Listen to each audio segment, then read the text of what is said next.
By the middle of the 1980s, the banks were rising up and becoming ever more powerful in America. What had started 10 years before in New York, the idea that the financial system could run society, was spreading. But unlike older systems of power, it was mostly invisible. A writer called William Gibson tried to dramatize what was happening in a powerful, imaginative way in a series of novels. Gibson had noticed how the banks and the new corporations were beginning to link themselves together through computer systems. What they were creating was a series of giant networks of information that were invisible to ordinary people and to politicians.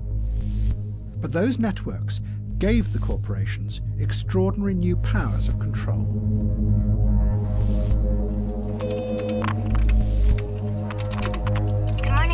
Development, may I help you? Gibson gave this new world a name. He called it cyberspace, and his novels described a future that was dangerous and frightening.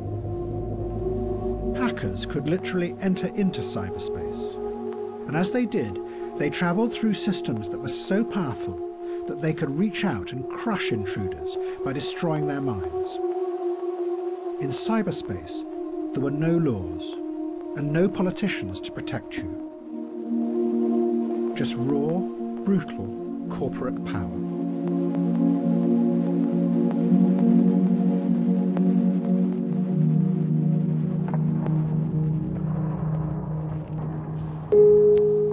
But then, a strange thing happened. A new group of visionaries in America took Gibson's idea of a hidden, secret world and transformed it into something completely different. They turned it into a dream of a new utopia.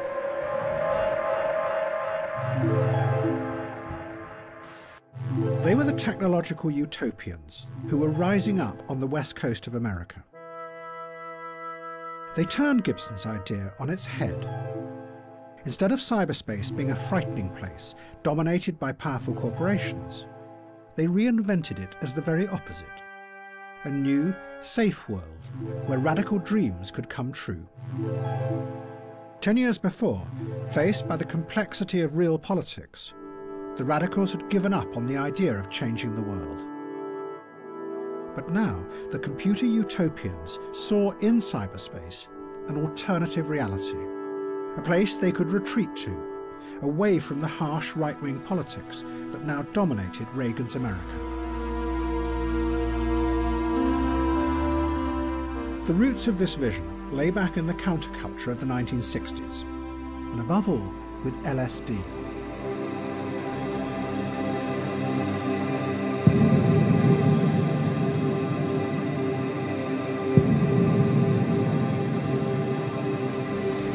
We've got some more acid over here if you want to go ahead and drop it. Many of those who had taken LSD in the 60s were convinced that it was more than just another drug, that it opened human perception and allowed people to see new realities that were normally hidden from them. See, the ones that have white in them are really great.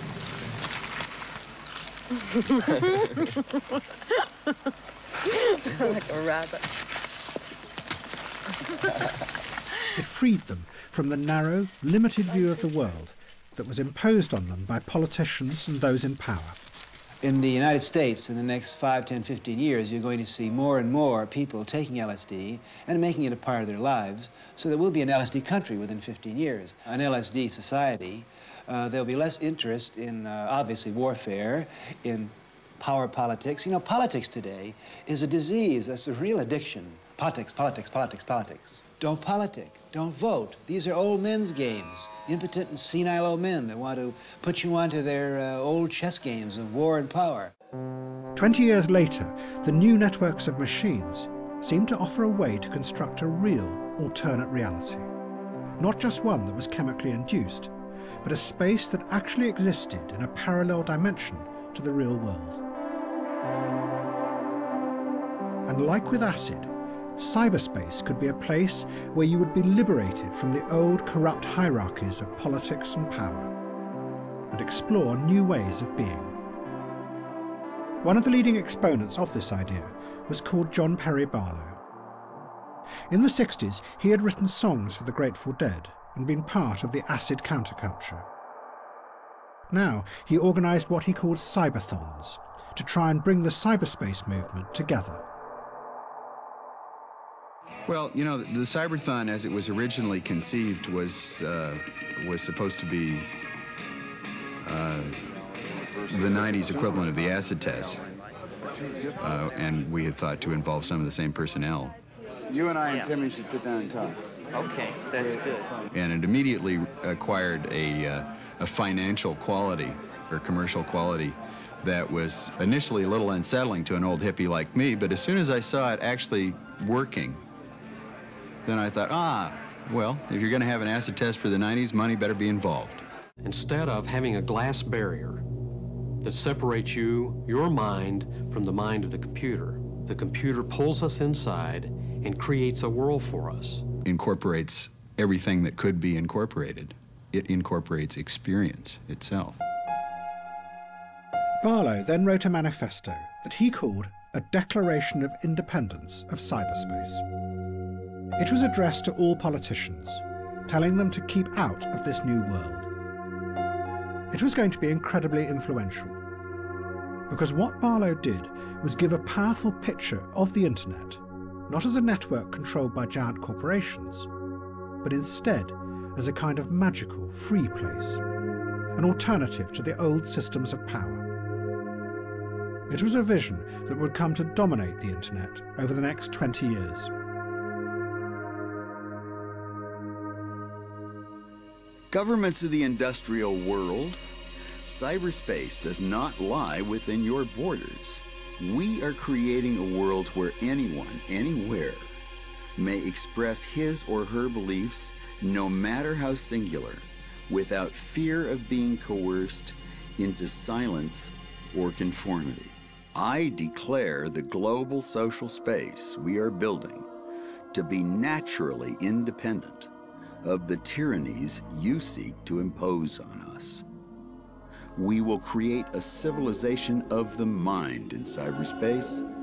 May it be more humane and fair than the world your governments have made before. It's begun.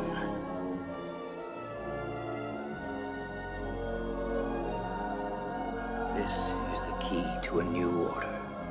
This code disk means freedom.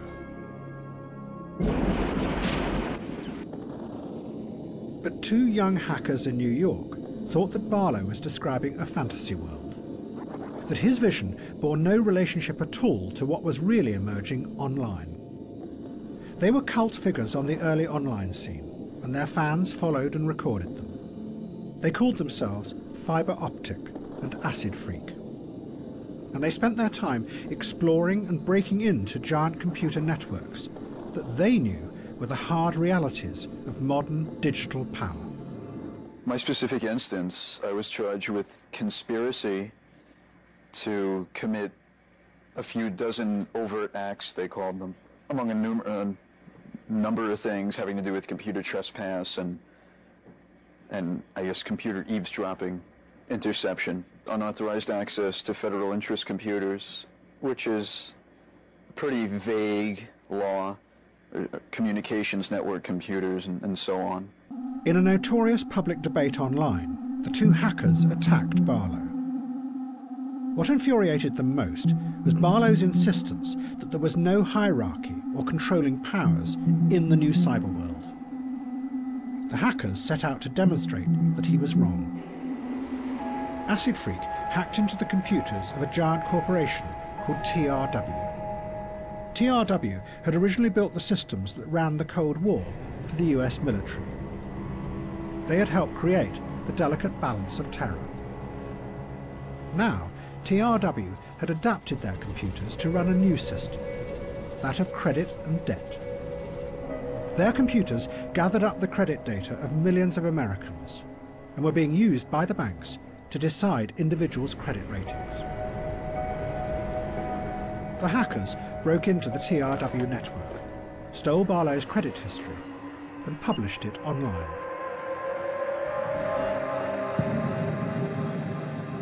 The hackers were demonstrating the growing power of finance, how the companies that ran the new systems of credit knew more and more about you, and increasingly used that information to control your destiny. And the system that was allowing this to happen were the new giant networks of information connected through computer servers.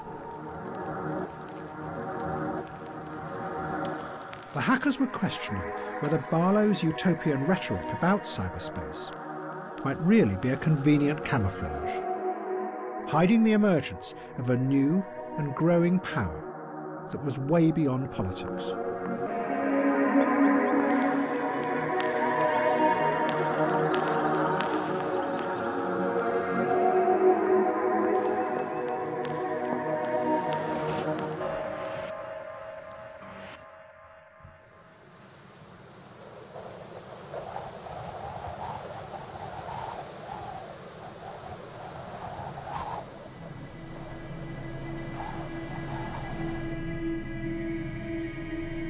But cyberspace was not the only imaginary story being created. Faced with the humiliating defeat in the Lebanon, President Reagan's government was desperate to shore up the vision of a moral world where a good America struggled against evil. And to do this, they were going to create a simple villain, an imaginary enemy, one that would free them from the paralyzing complexity of real Middle Eastern politics. And the perfect candidate was waiting in the wings. Colonel Gaddafi, the ruler of Libya.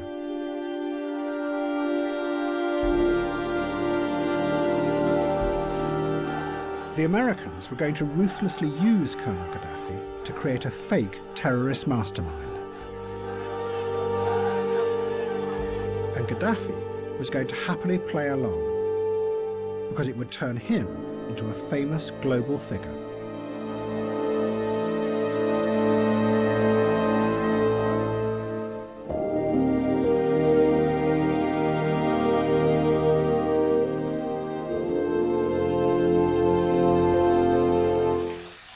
Colonel Gaddafi had taken power in a coup in the 1970s. But from the very start, he was convinced that he was more than just the leader of one country. He believed that he was an international revolutionary whose destiny was to challenge the power of the West.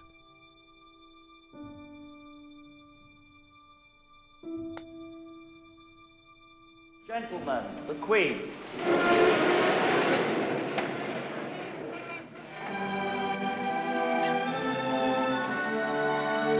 When he was a young officer, Gaddafi had been sent to England for training. And he had detested the patronising racism that he said he had found at the heart of British society. Yes, I attended a course. I have been in England since 1966, from April to August. You had the best months? I was in Beaconsfield, a village called Beaconsfield, in Army School. In fact, we ill-treated in that place from some British officers. I think those officers were Jews, maybe Jews. But ill-treated in what sort of way? In many ways. They ill-treat us every time. By being rude or by being bullying or? In their all behavior towards us, they ill-treat us. They hate us anyhow because of colonization. It is a result of colonialism. Once in power, Gaddafi had developed his own revolutionary theory, which he called the Third Universal Theory. It was an alternative, he said, to communism and capitalism. He published it in a green book, but practically no one read it. He had sent money and weapons to the IRA in Ireland to help them overthrow the British ruling class. But all the other Arab leaders rejected him and his ideas. They thought that he was mad. And by the mid-1980s, Gaddafi was an isolated figure, with no friends and no global influence. Then suddenly that changed. In December 1985, terrorists attacked Rome and Vienna airports simultaneously, killing 19 people, including 5 Americans. There was growing pressure on President Reagan to retaliate. It's time to rename your State Department the Capitulation Department. Get off of your stick, Mr. President.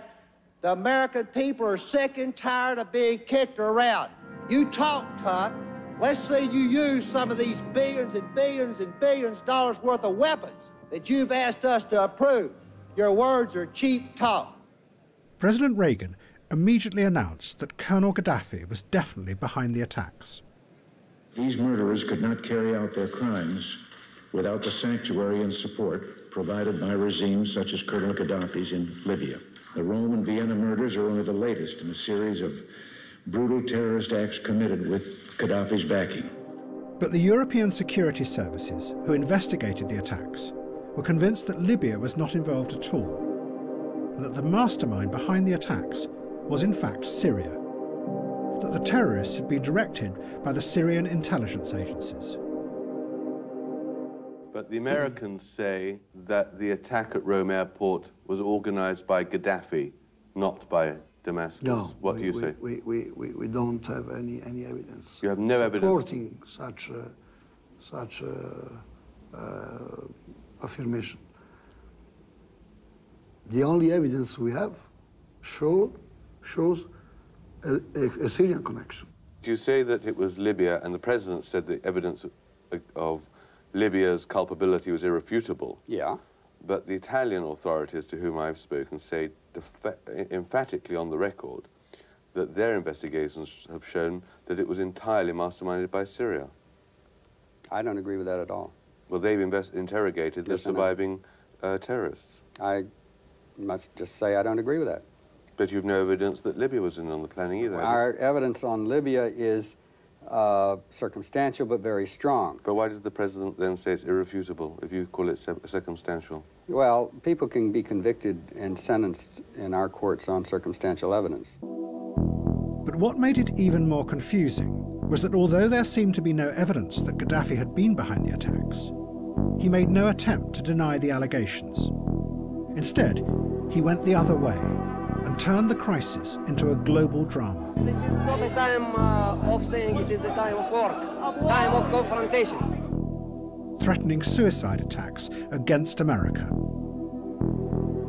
This hostile position cannot be explained in racist and crusade terms. Suicidal attacks will have to be an answer to a military attack. But Libya is not affected by such measures that Reagan has declared.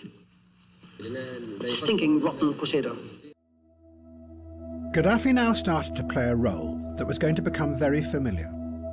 He grabbed the publicity that had been given to him by the Americans and used it dramatically. He promoted himself as an international revolutionary who would help to liberate oppressed peoples around the world, even the blacks in America. Gaddafi arranged for a live satellite link to a mass meeting of the Nation of Islam in Chicago. Brothers and sisters, it is with great honor and privilege that I present to you the leader of the Al-Fatah revolution from Libya, our brother Muammar al-Gaddafi. Gaddafi told them that Libya was now their ally in their struggle against white America. To express my full support and support of my country to your struggle for freedom, for emancipation. Gaddafi promised that he would supply weapons to create a black army in America of 400,000 men. If white America refuses to accept blacks as US citizens, he told them, it must therefore be destroyed.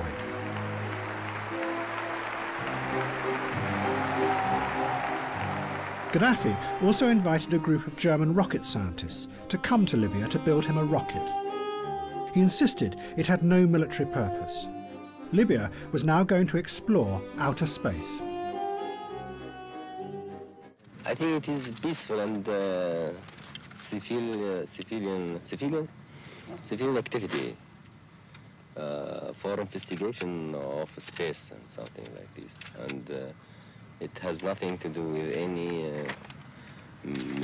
military things. But no one believed him. Journalists warned that Gaddafi was really preparing to attack Europe, vividly dramatising the new danger. That is something like this, which goes that way to put something into space. But the same device, tilted, say, to an angle of 45 degrees, could, of course, become something very different. A missile possibly carrying a warhead. That would put Libya within range of an enormous area. A chilling proposition with its range of 2,000 kilometers. The Americans and Gaddafi now became locked together in a cycle of mutual reinforcement. In the process, a powerful new image was created that was going to capture the imagination of the West. Gaddafi became a global supervillain, at the head of what was called a rogue state. A madman who threatened the stability of the world. And Gaddafi was loving every minute of it. Does he think in the past his decisions sometimes have been taken too quickly? Maybe. On world affairs? Maybe.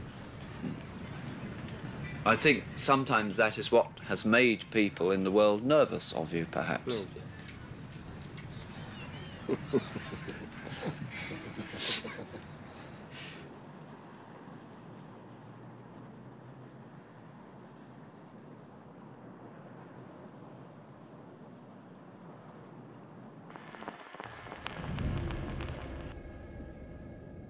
Then there was another terrorist attack at a discotheque in West Berlin. A bomb killed an American soldier and injured hundreds.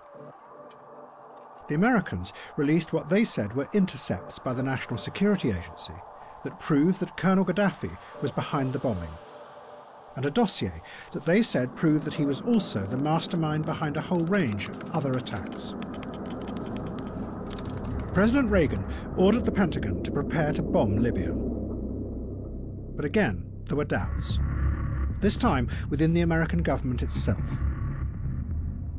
There were concerns that analysts were being pressured to make a case that didn't really exist. And to do it, they were taking Gaddafi's rhetoric about himself as a global revolutionary and his manic ravings, and then representing them as fact. And in the process, together, the Americans and Gaddafi were constructing a fictional world. The analyst was certainly, I'm convinced, pressured into developing a prima facie case against the Libyan government. From the somewhat incoherent ravings of a maniac, both interceptions of a clandestine nature and interceptions of a open radio broadcasts or whatever, as well as other sources, quotations of his, that one can assemble a neatly put together package demonstrating that the man had violent interests against the United States and its European allies. The European intelligence agencies told the Americans that they were wrong, that it was Syria that was behind the bombing, not Libya. But the Americans had decided to attack Libya because they couldn't face the dangerous consequences of attacking Syria. Instead, they went for Gaddafi, a man without friends or allies. Libya were less downside consequences, if you will. There's less Arab support for Gaddafi. We figured there would be less Soviet support for Gaddafi. There's no question but what Libya was more vulnerable than Syria and Iran. It was a soft and target. that is certainly an element, of course. In April 1986, the Americans attacked Libya.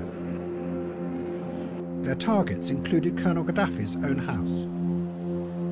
Immediately after the attack, Gaddafi appeared in the ruins to describe what had happened. The family were asleep, and my wife was, that day, tied down to the bed because she had a slip disc. I tried to rescue the children, and the house started to collapse, as you can see, and the books started to burn. They concentrated on the children's room so that they would kill all the children. Our small adopted daughter was killed, and 2 of our children were injured. But yet again, Gaddafi might have been lying. Ever since then, there have been rumours that his adopted daughter actually survived. But many other children were killed in the raid because the American bombing was so inaccurate. Gaddafi realised that the attention of the whole world was now focused on him, and he grabbed the moment to promote his own revolutionary theory, the Third Way, as a global alternative to democracy. I feel that I'm really responsible for conveying the Third World theory and the Green Book to the rising generation, to the young American and British people, so that we can rescue America and Britain and these generations of young people from this theory, this electoral party theory, which enabled an imbecile like Reagan to rule the mightiest power on earth and use it to destroy other people's homes, and enable the harlot like Thatcher to rule a great nation like Britain.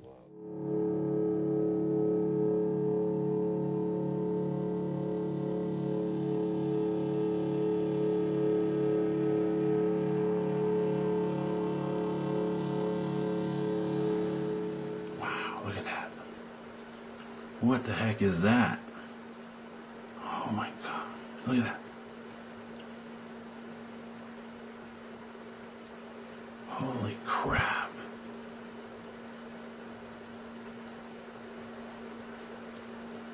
It's just moving really slowly. Wow.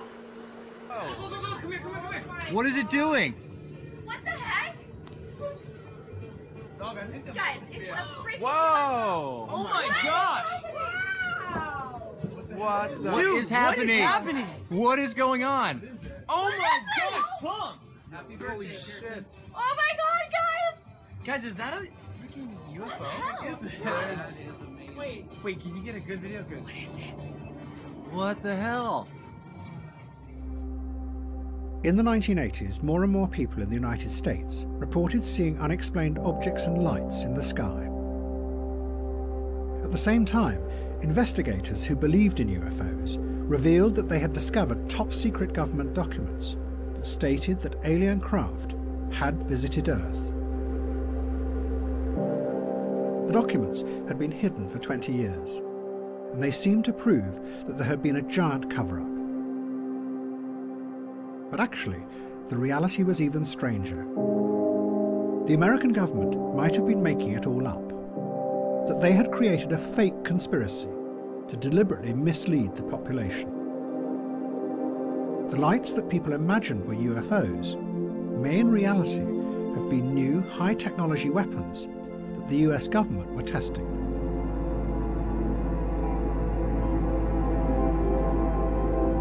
The government had developed the weapons because they, in turn, imagined that the Soviet Union was far stronger than it was, and still wanted to conquer the world.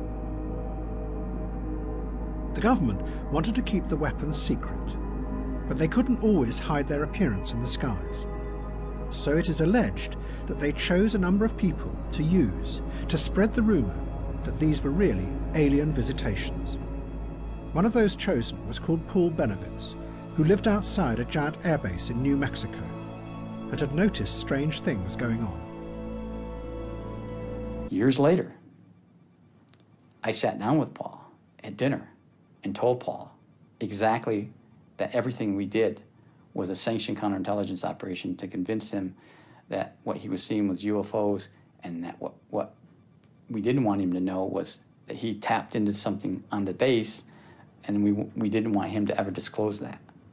We kind of planted the seed in Paul that what he was seeing and what he was hearing and what he was collecting was, in fact, probably maybe UFOs.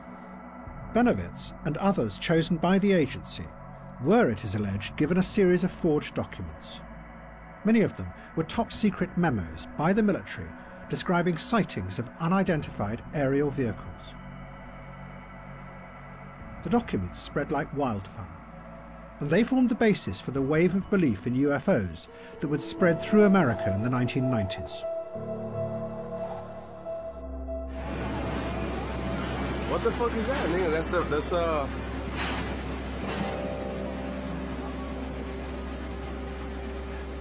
That's crazy, bro. Is that space, And it also fueled the wider, growing belief that governments lied to you, that conspiracies were real. What the Reagan administration were doing, both with Colonel Gaddafi and with the UFOs, was a blurring of fact and fiction. But it was part of an even broader program. The president's advisors had given it a name. They called it perception management, and it became a central part of the American government during the 1980s. The aim was to tell dramatic stories that grabbed the public imagination, not just about the Middle East, but about Central America and the Soviet Union. And it didn't matter if the stories were true or not, providing they distracted people, and you, the politician, from having to deal with the intractable complexities of the real world.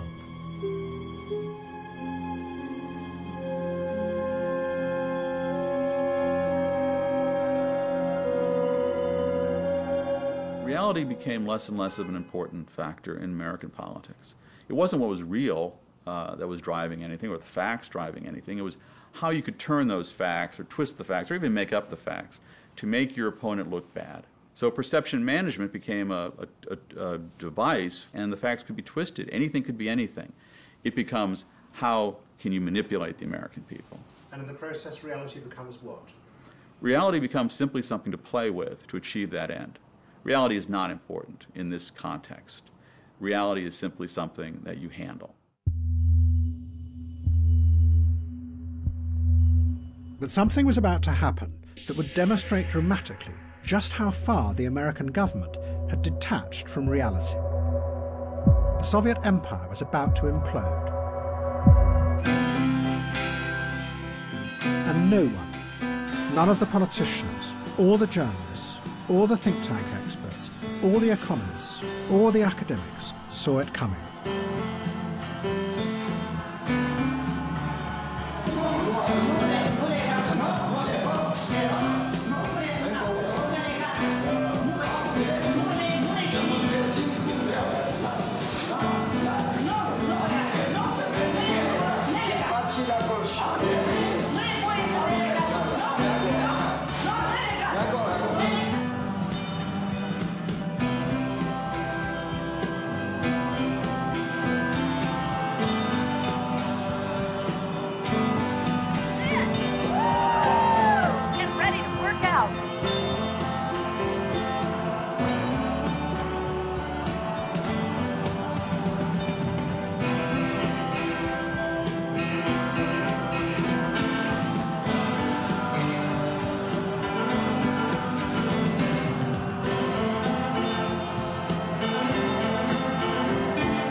The collapse of the Soviet Union also had a powerful effect on the West.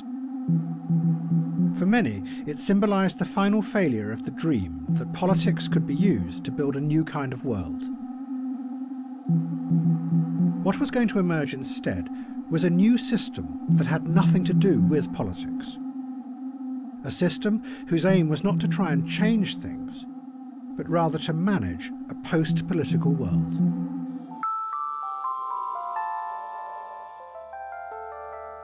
One of the first people to describe this dramatic change was a left-wing German political thinker called Ulrich Beck. Beck said that any politician who believed that they could take control of society and drive it forward to build a better future was now seen as dangerous.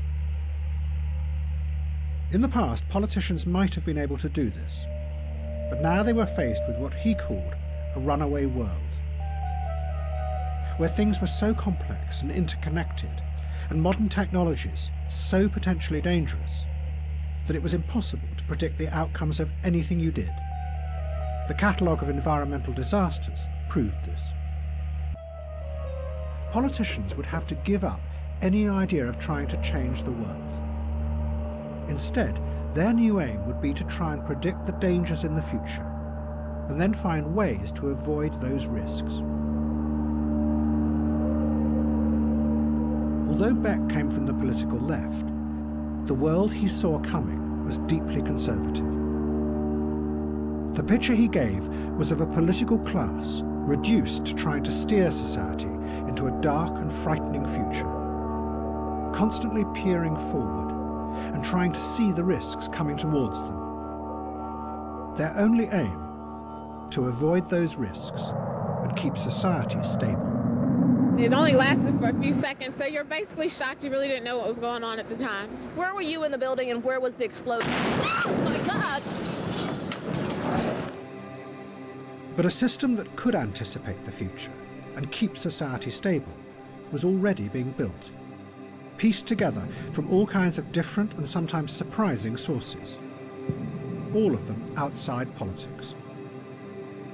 One part of it was taking shape in a tiny town in the far northwest of the United States called East Wenatchee. It was a giant computer whose job was to make the future predictable.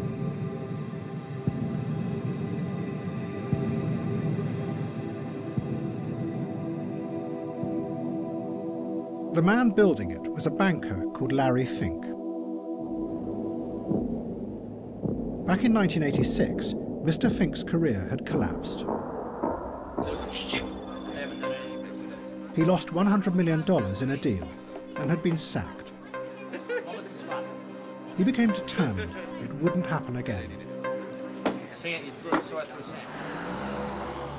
Fink started a company called BlackRock and built a computer he called Aladdin. It is housed in a series of large sheds in the apple orchards outside Wenatchee.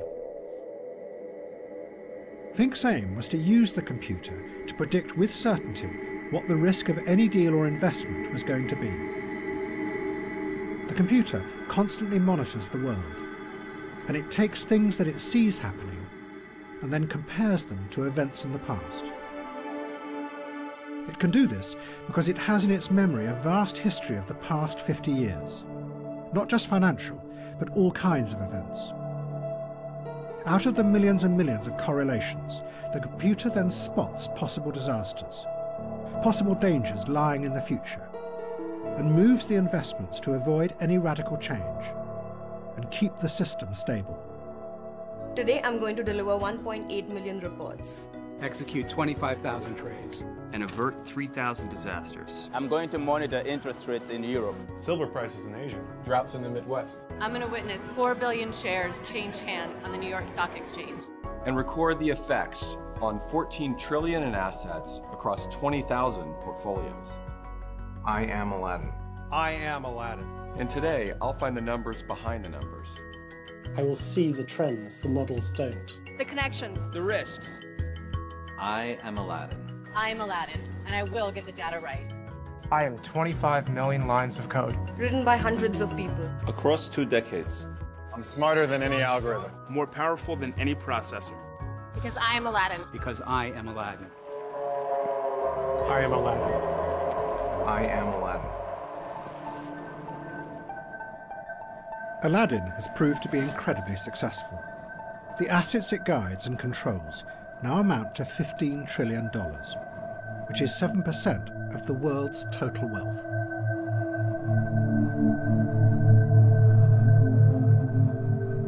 But Wenatchee was also a dramatic example of another kind of craving for stability and reassurance. More of its citizens took Prozac than practically any other town in America. When a person's central nervous system is changed by an SSRI with that medicine, they will view things differently, and they will be strangers. They look at things differently. I have a chemical up here that changes me. I think differently. For me, it was like walking around like this for my whole life and really not knowing that I was nearsighted. I mean, really. I mean, no one had ever offered me glasses. And then all of a sudden, here comes somebody that says, okay, now try these on, try this Prozac on. And I tried it on, and for the first time in my life, I went, whoa, is this the way reality really is? Your perception can be changed, and it's frightening and it's scary to people. It speaks of science fiction almost.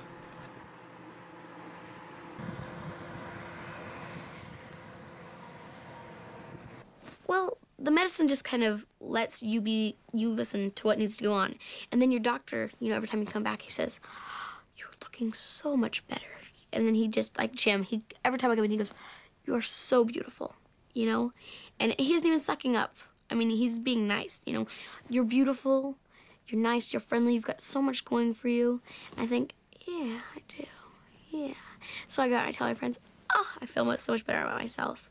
You know, Mom goes out, oh, I feel so much better about myself. So your friends start saying, you know, I've seen such an improvement.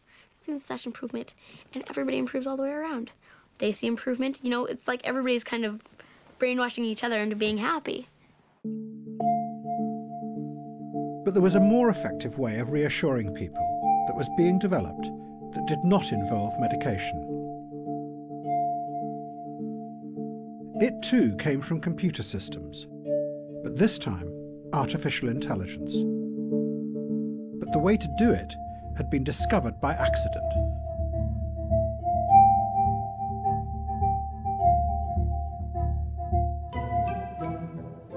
Back in the 1960s, there had been optimistic dreams that it would be possible to develop computers that could think like human beings. Scientists then spent years trying to program the rules that governed human thought. But they never worked.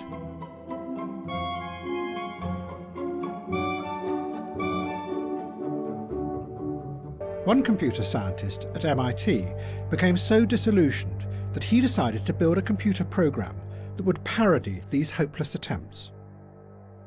He was called Joseph Weizenbaum, and he built what he claimed was a computer psychotherapist. Just like a therapist, people could come and talk to the machine by typing in their problems. Weizenbaum called the program ELIZA. He modelled it on a real psychotherapist called Carl Rogers, who was famous for simply repeating back to the patient what they had just said. That is what ELIZA did. The patient sat in front of the screen and typed in what they were feeling, and the program repeated it back to them, often in the form of a question. Men are all alike. In what way? They're always bugging us about something or other. Can you think of a specific example? Well, my boyfriend made me come here. Your boyfriend made you come here?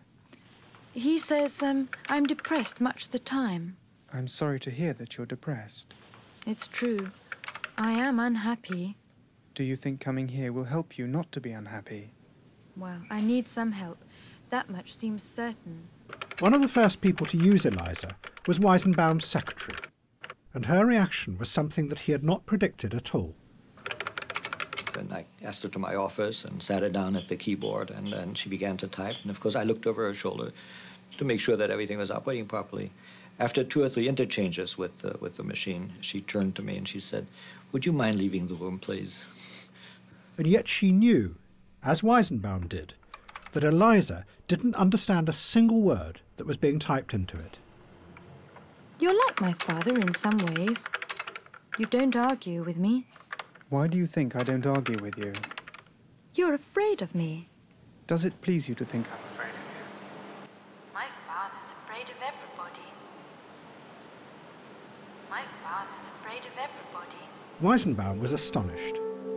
He discovered that everyone who tried Eliza became engrossed. They would sit for hours telling the machine about their inner feelings and incredibly intimate details of their lives.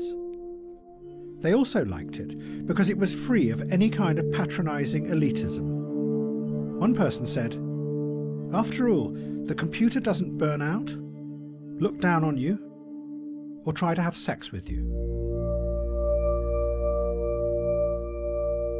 What Eliza showed was that in an age of individualism, what made people feel secure was having themselves reflected back to them, just like in a mirror.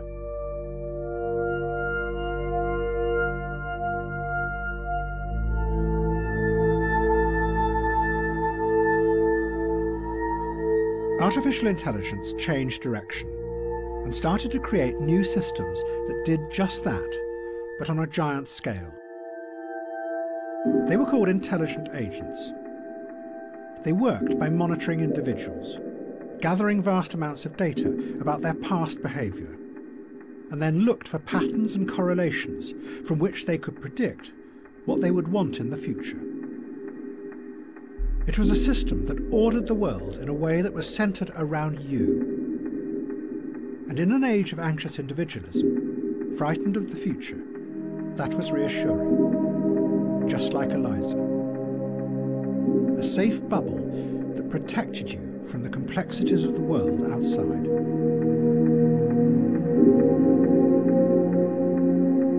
But the applications of this new direction proved fruitful and profitable. If you liked that, you'll love this.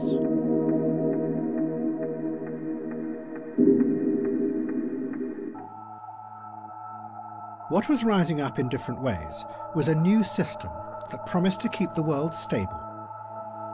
Its tentacles reached into every area of our lives.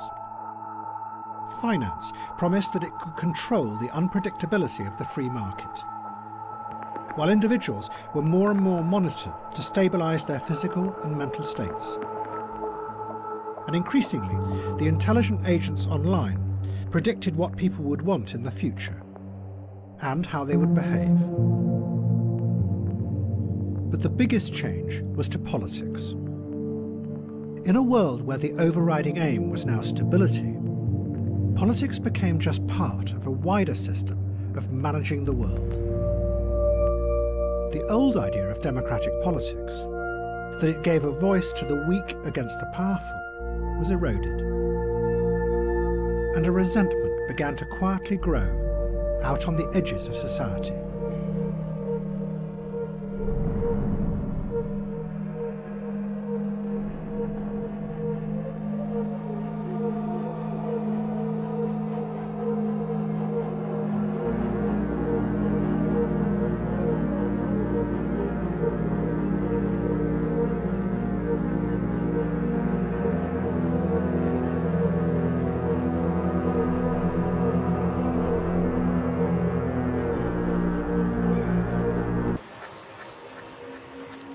But the new system did have a dangerous flaw, because in the real world, not everything can be predicted by reading data from the past. And someone who was about to discover that to his own cost was Donald Trump.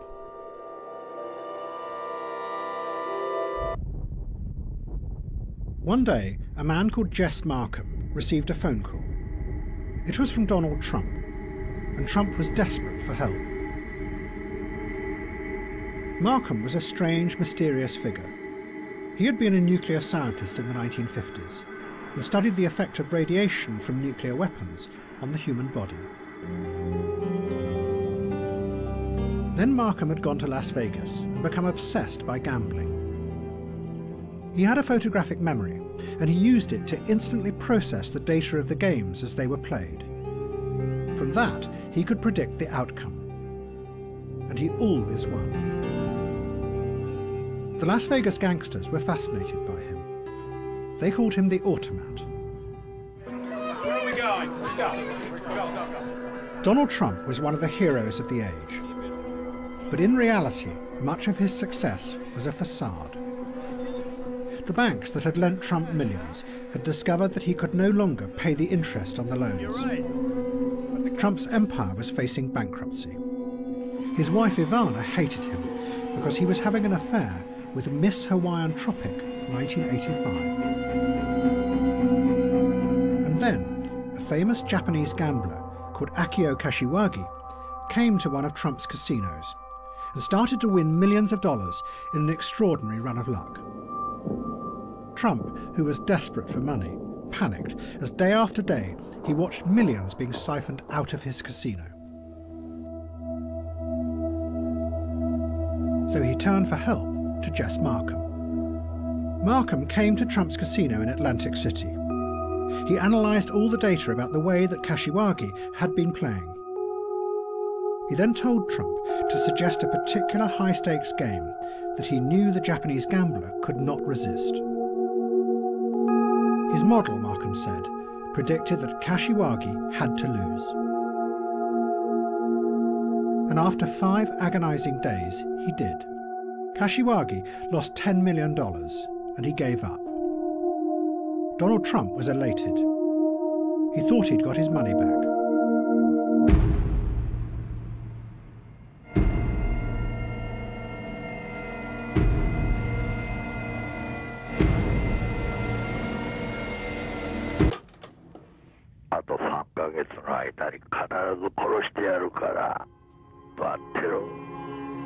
Before Kashiwagi could pay his debt, he was hacked to death in his kitchen by Yakuza gangsters. And Donald Trump didn't get his money. Trump's business went bankrupt, and he was forced to sell most of his buildings to the banks. And he married Miss Hawaiian Tropic. In the future, he would sell his name to other people to put on their buildings. And he himself would become a celebrity tycoon.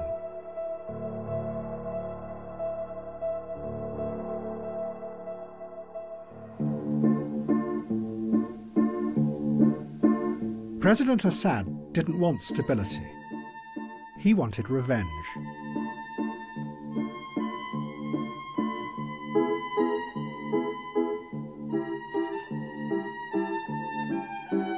In December 1988, a bomb exploded on a Pan Am plane over Lockerbie in Scotland.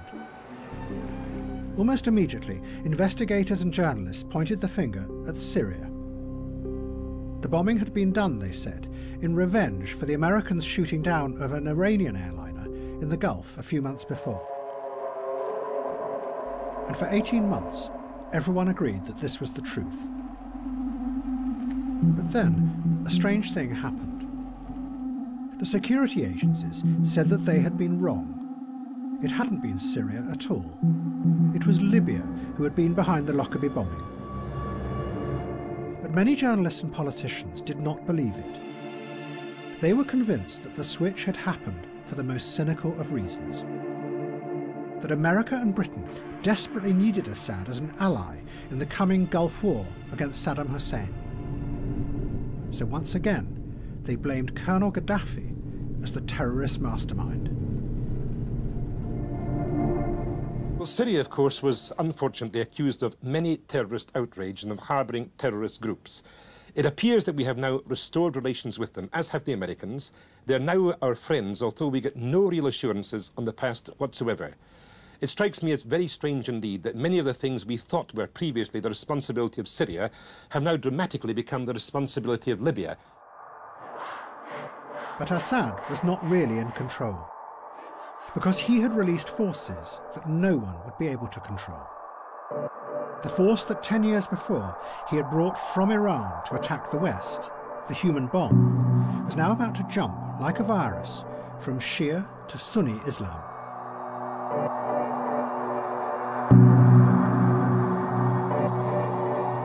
In December 1992, the militant group Hamas kidnapped an Israeli border guard. and stabbed him to death. The Israeli response was overwhelming. They arrested 415 members of Hamas, put them on buses, and took them to the top of a bleak mountain in southern Lebanon.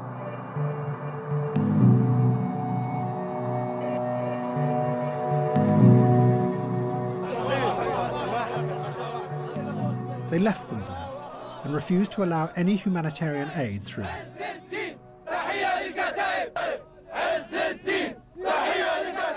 But the Israelis had dumped the Hamas militants in an area controlled by Hezbollah.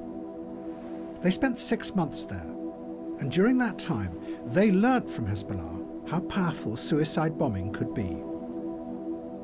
Hezbollah told them how they had used it to force the Israelis out of Beirut and back to the border.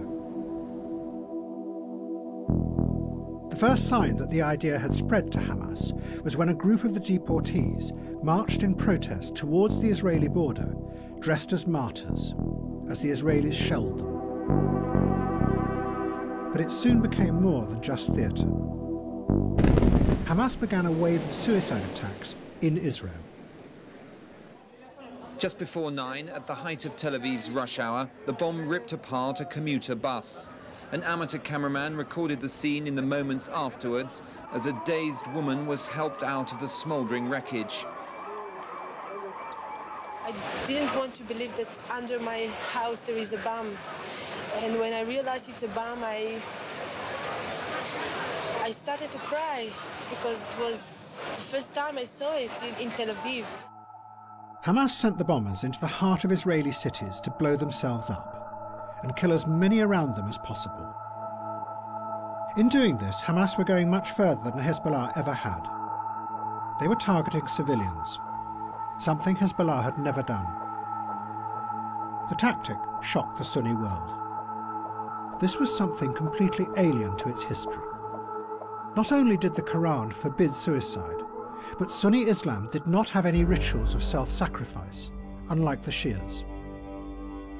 The most senior religious leader in Saudi Arabia insisted it was wrong. But a mainstream theologian from Egypt, called Sheikh Qaradawi, seized the moment. He issued a fatwa that justified the attacks. And, he added, it was also justified to kill civilians. Because in Israel, everyone, including women, serve as reservists. So really, they are all part of the enemy army.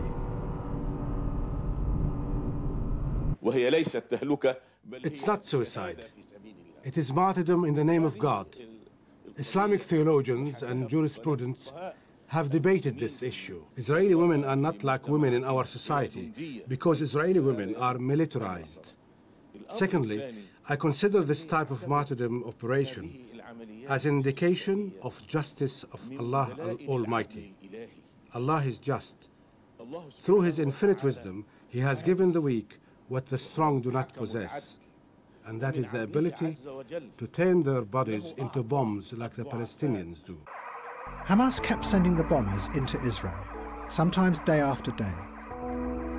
The horror overwhelmed Israeli society, and it completely destroyed the ability of politics to solve the Palestinian crisis. Instead, in the Israeli election of 1996, Benjamin Netanyahu took power. He turned against the peace process, which was exactly what Hamas wanted. And from then on, the two sides became locked together in ever more horrific cycles of violence. The human bomb had destroyed the very thing that President Assad had first wanted, a real political solution to the Palestinian question. It was just after 1 o'clock and the market was full of shoppers. Streams of ambulances came to carry away the dead and the injured. It was a place of appalling suffering, but even with the first grief came the immediate political impact on the peace process. It's impossible. This moment it will be the end, must be the end of this bloody peace process.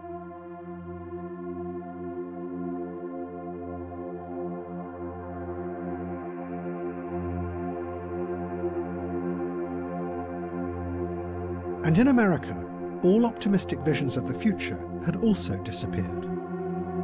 Instead, everyone in society, not just the politicians, but the scientists, the journalists, and all kinds of experts, had begun to focus on the dangers that might be hidden in the future. This in turn created a pessimistic mood that then began to spread out from the rational technocratic world and infect the whole of the culture. And everyone became possessed by dark forebodings, imagining the very worst that might happen.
The attacks in September 2001 were suicide bombs, but now on a huge scale. They demonstrated the terrifying power of this new force to penetrate all defences. They had come to kill thousands of Americans on their own soil.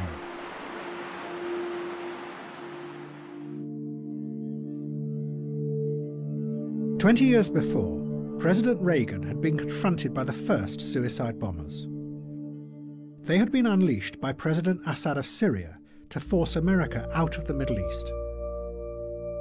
But rather than confront the complexity of Syria and Israel and the Palestinian problem, America had retreated and left Syria and suicide bombing to fester and mutate. They had gone instead for Colonel Gaddafi and turned him into an evil global terrorist.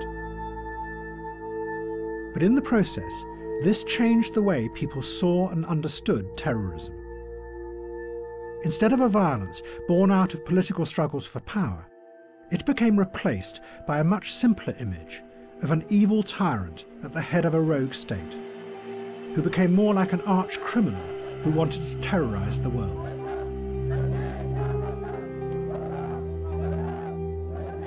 All the politics and power dropped away.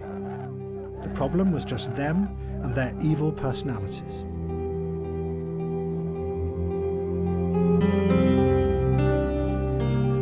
And after 9/11, this led to a new and equally simple idea: that if only you could remove these tyrannical figures, then the grateful people of their country would transform naturally into a democracy, because they would be free of the evil.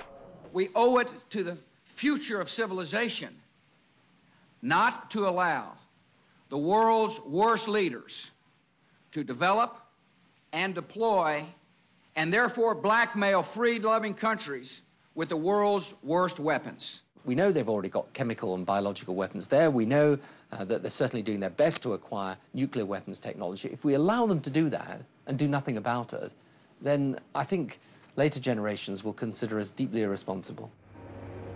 Both Tony Blair and George Bush became possessed by the idea of ridding the world of Saddam Hussein. So possessed that they believed any story that proved his evil intentions. And the line between reality and fiction became ever more blurred. In September 2002, the head of MI6 rushed to Downing Street to tell Blair excitedly that they had finally found the source that confirmed everything. The source, he said, had direct access to Saddam Hussein's chemical weapons program, which was making vast quantities of VX and sarin nerve agents. The nerve agents were being loaded into linked hollow glass spheres. But then someone in MI6 noticed that the detail the source was describing was identical to scenes in the 1996 movie The Rock, starring Sean Connery and Nicolas Cage.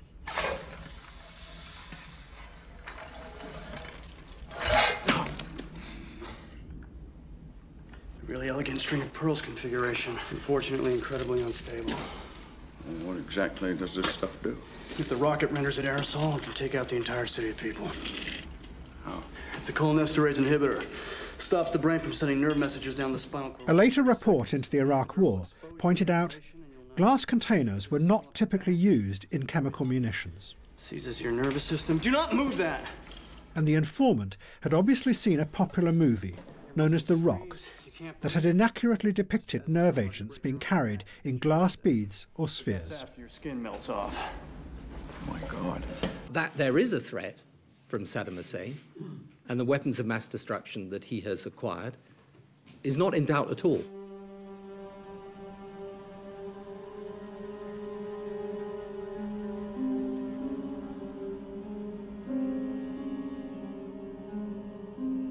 Hafez al-Assad had died in 2000.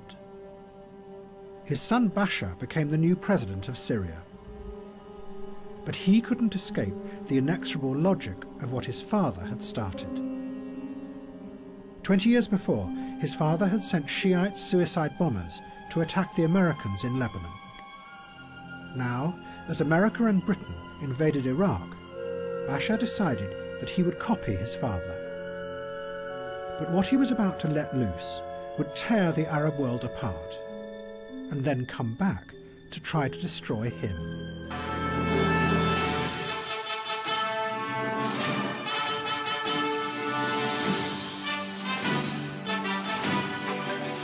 Bashar Assad was never supposed to have been president. It was always going to have been his elder brother, Basil. But then Basil had died in a car crash. So now, Bashar took over the giant palace that his father had built above Damascus.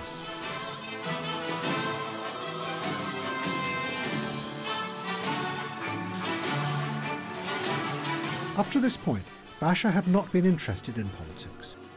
He was fascinated by computers. He founded the Syrian Computer Society and brought the internet to the country. His favourite band was the Electric Light Orchestra. But now he was president. And he set out to attack America.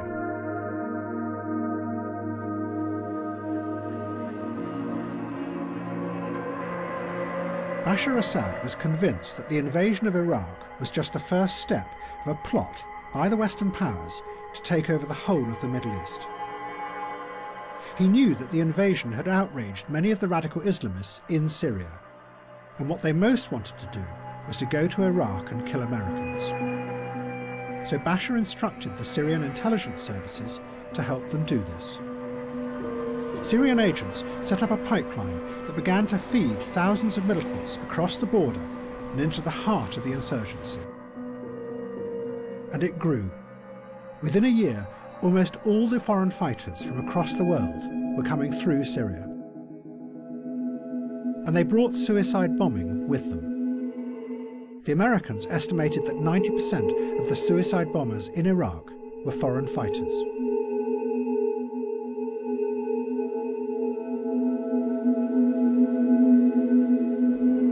But it began to run out of control. Most of the jihadists had joined the group Al-Qaeda in Iraq, that then turned to killing Shiites in an attempt to create a civil war.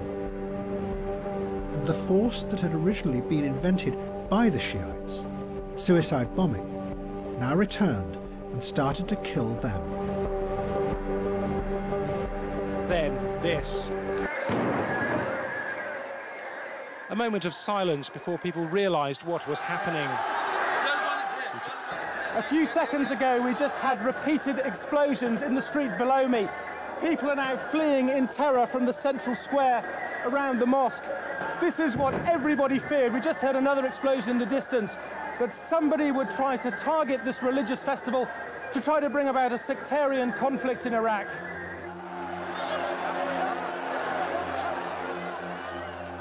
There was panic, a terrified stampede. But some of these people were running into the next bombs. We counted at least 6 separate explosions.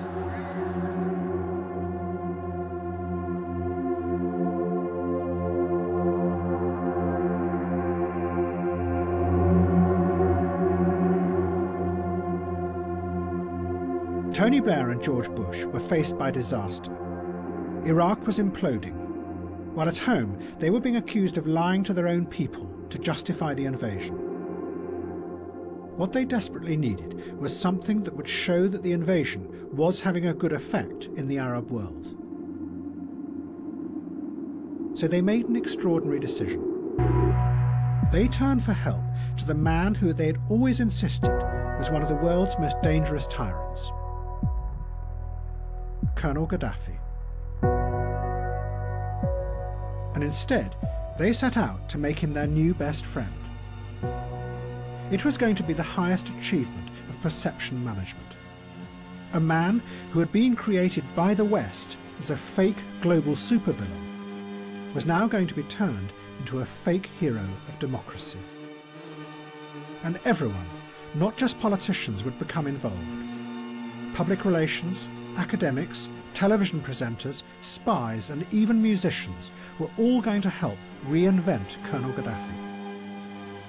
It would show just how many people in the Western establishment had by now become the engineers of this fake world.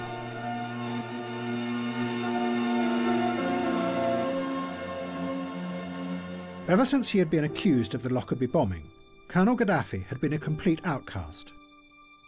The West had imposed sanctions on Libya, and the economy was falling apart. But then suddenly, Tony Blair broke live into the BBC Evening News.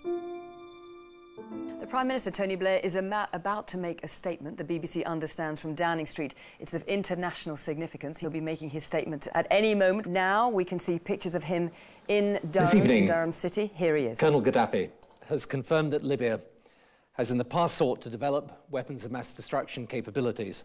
Libya has now declared its intention to dismantle its weapons of mass destruction completely.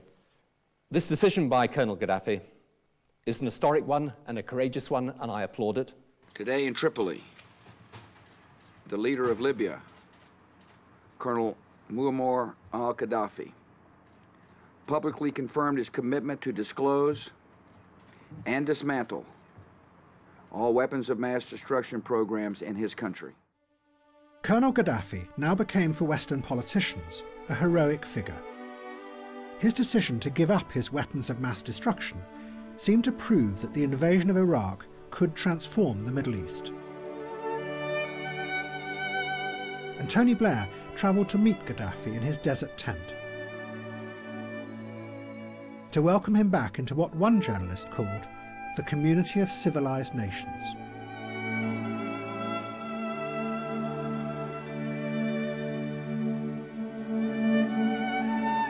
But as in the past, nothing was what it seemed with Colonel Gaddafi. In reality, Gaddafi did not really have the terrifying weapons of mass destruction that he was promising to destroy. His nuclear program had stuttered to a halt long ago and never produced anything dangerous. He had managed to buy some equipment on the black market, but his technicians had been unable to assemble it. His biological weapons were non-existent. All he had was some old mustard gas in leaking barrels. But now, he had to pretend to have a terrifying arsenal of weapons, and the West had to pretend that they had avoided another global threat. And then the made-up stories became even more complicated.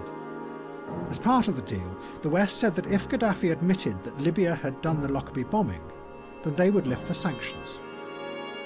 But many of those who had investigated Lockerbie were still convinced that Libya hadn't done it, that really it had been Syria. But Colonel Gaddafi confessed.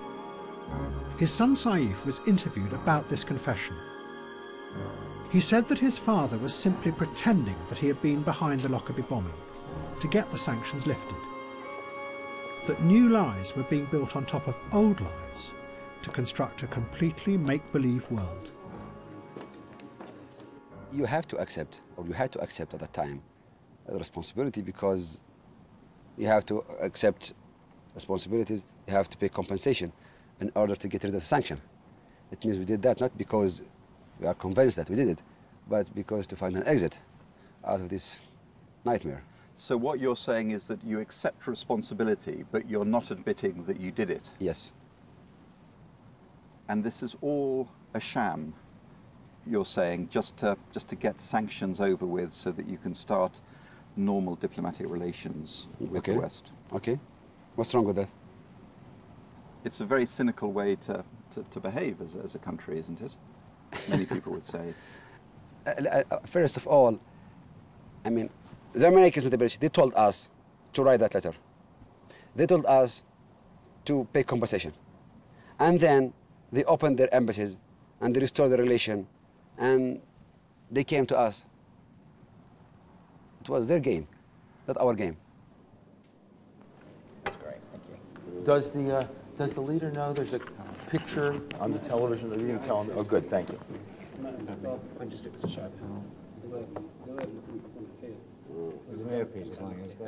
Public relations companies then came to Libya to do what they called reframing the narrative. One firm was paid $3 million to turn Gaddafi into what they described as a modern world thinker. Is that going to be there or not? Okay. We're going in 10. They did this by bringing other famous world thinkers and TV presenters out to Libya to meet the colonel and discuss his theories. Hello and welcome to Libya in the Global Age, a conversation with Muammar Gaddafi. But first, let's get the story so far of Libya. One world thinker was called Lord Anthony Giddens. Coincidentally, he had a theory which he called the Third Way, which had inspired Tony Blair. Colonel Gaddafi's own theory was called the Third Universal Theory. Lord Giddens later wrote about his talks with the Libyan leader. Colonel Gaddafi likes my term the Third Way because his own political philosophy is a version of this idea. He makes many intelligent and perceptive points. I leave enlivened and encouraged. After 40 years, the leader of Libya, Muammar Gaddafi. And then Colonel Gaddafi achieved his lifelong dream. He was invited to address the United Nations. He spent almost 2 hours explaining his Third Universal Theory, and also demanded an investigation into the shootings of President Kennedy and Martin Luther King. When he was in New York, Gaddafi was offered a tent, just like the one he had at home, in the gardens of a grand mansion. The man who made the offer was Donald Trump. I mean, I've dealt with everybody. And by the way, I could tell you something else. What? I dealt with Gaddafi. What did I do with Gaddafi? You buried the lead. What'd you do? Excuse me. I I rented him a piece of land. He paid me more for one night than the land was worth for the whole year or for 2 years. And then I didn't let him use the land. That's what we should be doing. Was that over in New Jersey? I don't want to use the word screw, but I screwed him. That's what we should be doing.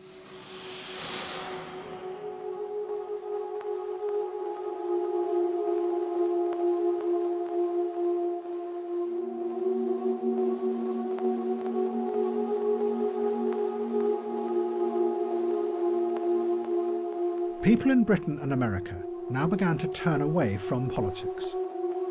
The effects of the Iraq War had been very powerful. Not only did millions of people feel that they had been lied to over the weapons of mass destruction, but there was a deeper feeling that whatever they did or said had no effect. That despite the mass protests and the fears and the warnings, the war had happened anyway. Liberals, radicals, and a whole new generation of young people retreated. They turned instead to another world that was free of this hypocrisy and the corruption of politics. They went into cyberspace. Once upon a time it was you I know.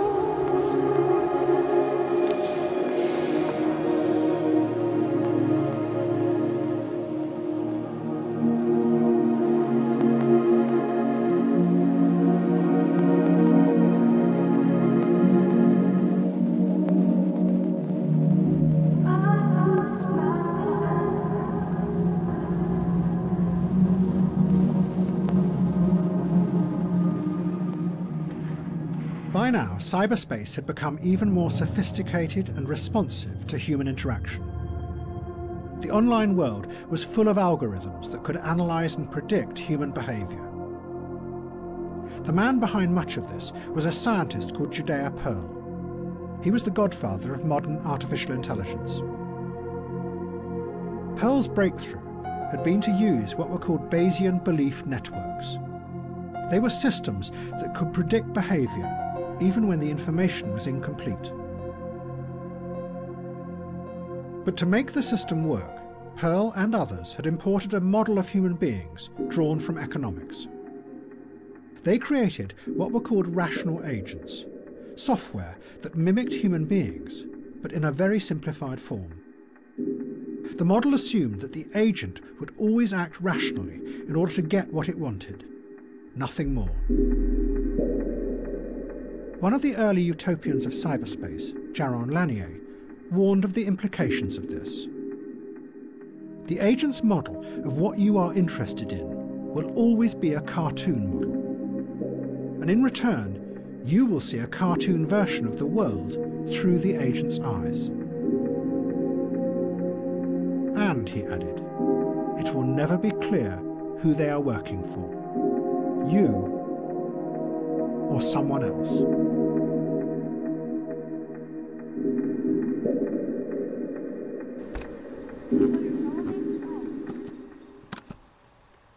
New technology began to allow people to upload millions of images and videos into cyberspace.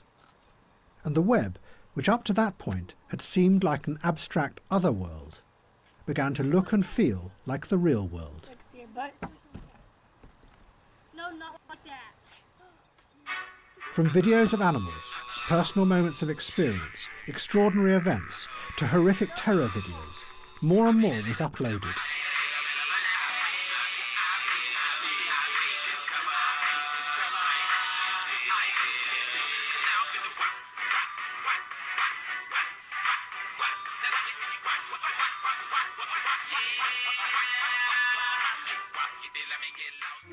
And in a strange, sad twist, the first terrorist beheading video that was posted online was that of Judea Pearl's own son, Daniel Pearl. He was a journalist for the Wall Street Journal and had been kidnapped by radical Islamists in Pakistan.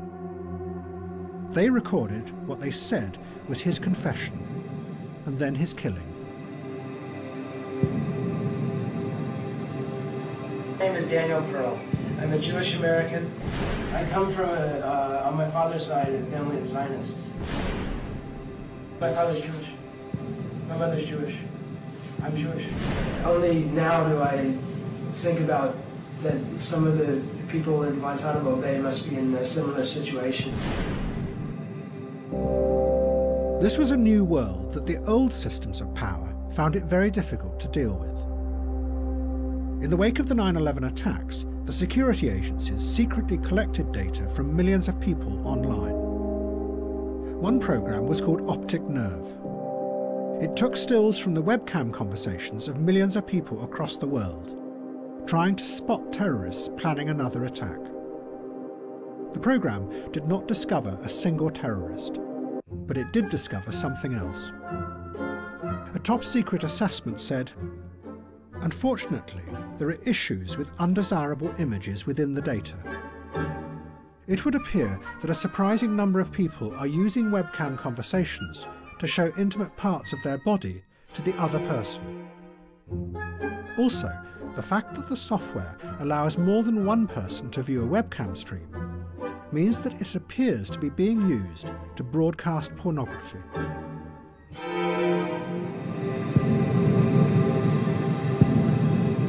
But increasingly, people were using the internet in other ways, to present themselves as they wanted to be seen. I guess a video blog is about me. I don't really want to tell you where I live because you could stalk me. The web drew people in because it was mesmerizing. It was somewhere that you could explore and get lost in any way you wanted.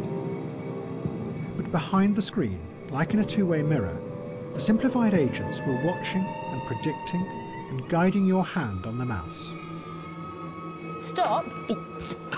I nearly threw my phone away. Stop. Stop. Pose. Pose. And snap a selfie. There you go. There you go. My name is Sweetie. The men asked me to take off my clothes. They undress. They play with themselves. But what they don't know, I'm not real. I'm a computer model, made piece by piece to track down these men who do this.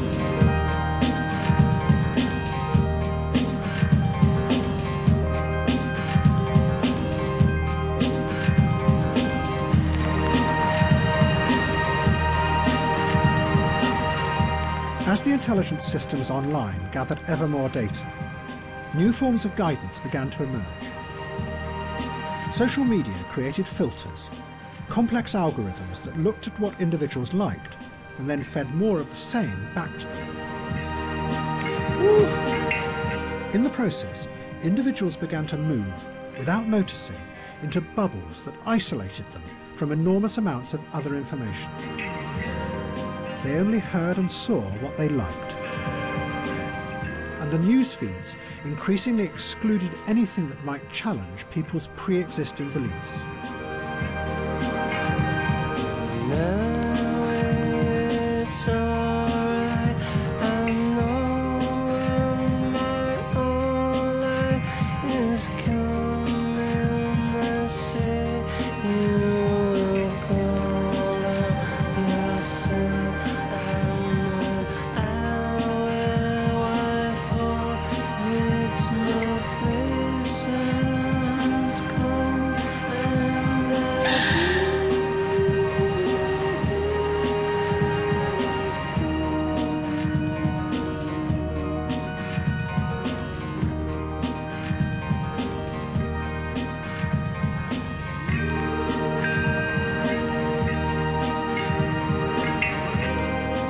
The version of cyberspace that was rising up seemed to be very much like William Gibson's original vision. That behind the superficial freedoms of the web were a few giant corporations with opaque systems that controlled what people saw and shaped what they thought. And what was even more mysterious was how they made their decisions about what you should like and what should be hidden from you. But then, the other utopian vision of cyberspace re-emerged.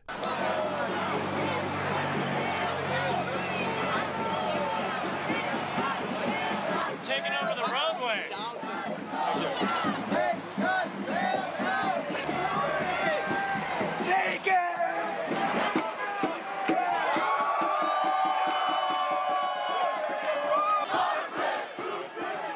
After the financial crash of 2008, the politicians saved the banks.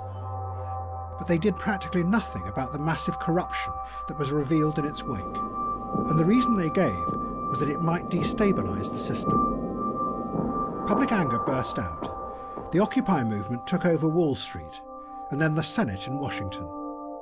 The issue is that certain individuals that are very wealthy have pretty much corrupted our political system, and this is like the heart of it. I mean, this is a Senate building. These people have been bought off, and they've basically corrupted our democracy, and it's literally killing people. I'm an Iraqi war vet. I went to Iraq in 2009 to see what happens firsthand when we let corruption rule our government and our democracy, and we're coming here today basically just to raise awareness. What drove the Occupy movement was the original dream of the internet that people like John Perry Barlow had outlined in the early 1990s. In his declaration of the independence of cyberspace, Barlow had described a new world, free of politics and the old hierarchies of power. A space where people connected together as equals in a network, and built a new society without leaders. Now, the Occupy movement set out to build that kind of society in the real world. The camps were to be the models. All the meetings used the idea of the human microphone. People throughout the crowd repeated a speaker's words so everyone could hear them. We are now going to vote on whether to stay here for the next 2 hours or leave now. But if someone wanted to challenge the speaker, the human amplifiers also had to repeat their words. So their voice had equal power. What she said, what she said, was that, what's that, the proposal. Each person was an autonomous individual who expressed what they believed. But together they became components in a network that organised itself through the feedback of information around the system. You could organise people without the exercise of power. Protests in Egypt.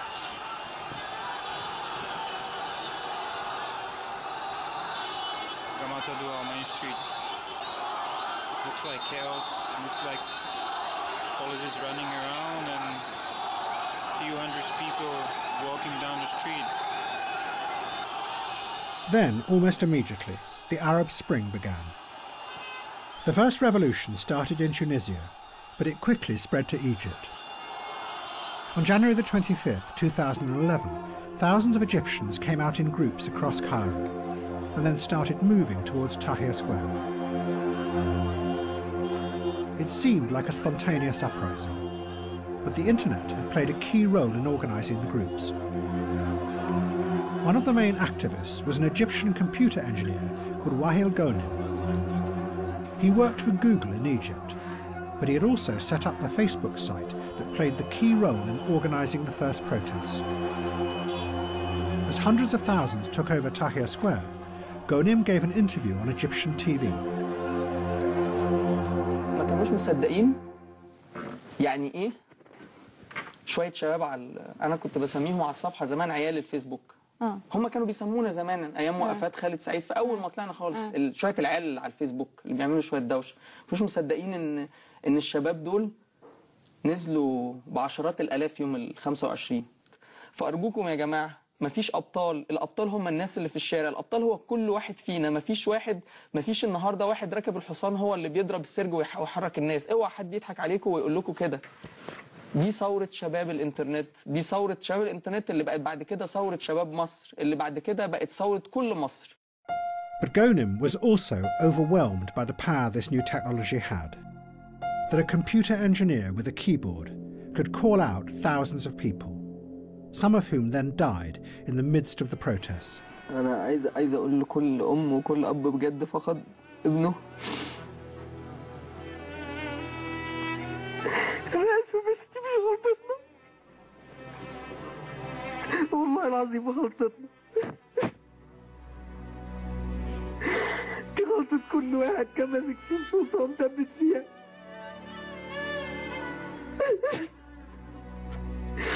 عايز أمشي.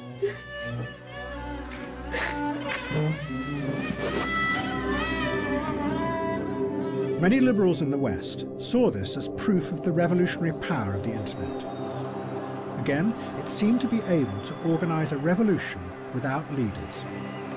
A revolution powerful enough to topple a brutal dictator who had been backed by America and the West for 30 years.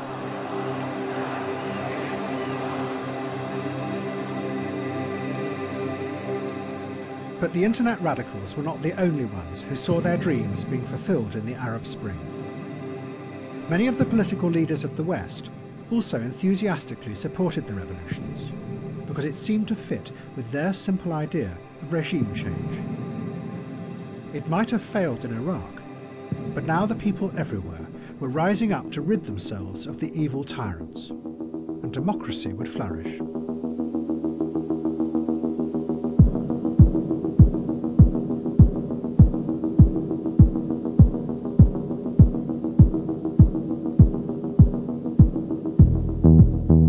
So when an uprising began in Libya, Britain, France and America supported it. And suddenly, Colonel Gaddafi stopped being a hero of the West. All the politicians and the public relations people and the academics who had all promoted him as a global thinker suddenly disappeared. And Gaddafi became yet again an evil dictator who had to be overthrown. His son Saif said, "The way these people are disowning me and my father is disgusting. Just a few months ago, we were being treated as honoured friends. Now that rebels are threatening our country, these cowards are turning on us." Colonel Gaddafi retreated to the ruins of the house that the Americans had bombed 30 years before and addressed the world. Those who love Muammar Gaddafi is the glory. If I had a position, if I were a president, I would have resigned. I would have thrown my resignation in your face. But I have no position, no post. I have nowhere to resign from. I have my gun. I have my rifle to fight for Libya. Withdraw your children from the streets. Take your children back. They are dragging your children, they're making your children drunk, and they're sending them to hell. Your children will die. What for?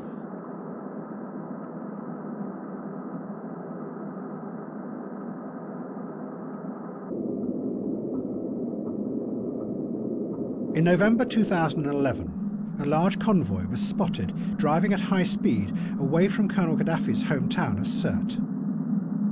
An American drone, controlled from a shed outside Las Vegas, was sent to follow it.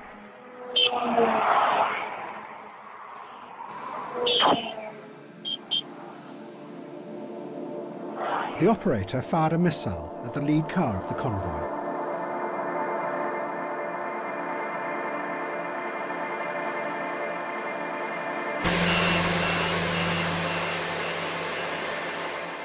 Gaddafi then fled, looking for shelter from the oncoming rebel forces. He hid under the road in a drainage pipe.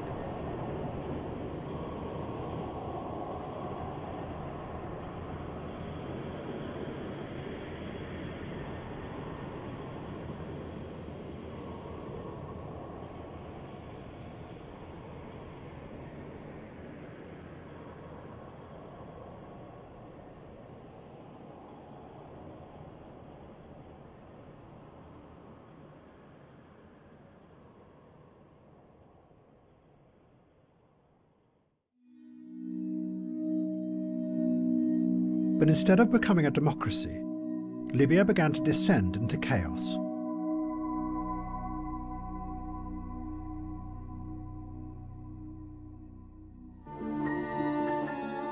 And the other revolutions were also failing. The Occupy camps had become trapped in endless meetings, and it became clear that there was a terrible confusion at the heart of the movement. The radicals had believed that if they could create a new way of organising people, then a new society would emerge. But what they did not have was a picture of what that society would be like, a vision of the future. The truth was that their revolution was not about an idea. It was about how you manage things. And those who had started the revolution in Egypt came face to face with the same terrible fact. Social media had helped to bring people together in Tahrir Square. But once there, the internet gave no clue as to what kind of new society they could create in Egypt. The movement stalled. And a group that did have a powerful idea, the Muslim Brotherhood, rushed in to fill the vacuum. The Brotherhood took power in an election, and one of them, Mohamed Morsi, became president. The liberals and the left were shocked, and bit by bit they turned back to the military, protesting, asking them to save the revolution from being captured by Islamists.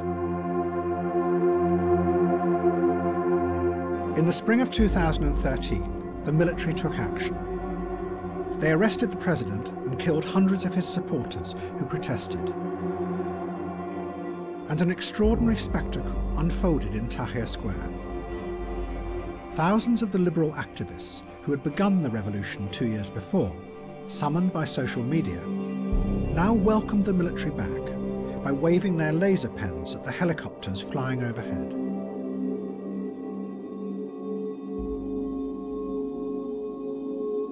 The crowd had been summoned there, once again, by Facebook.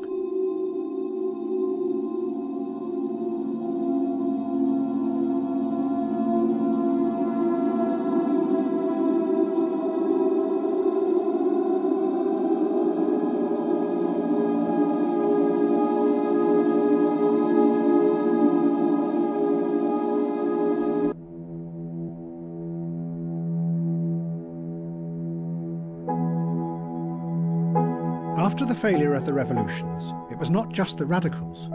No one in the West had any idea of how to change the world. At home, the politicians had given so much of their power away to finance and the ever-growing managerial bureaucracies that they, in effect, had become managers themselves. While abroad, all their adventures had failed, and their simplistic vision of the world had been exposed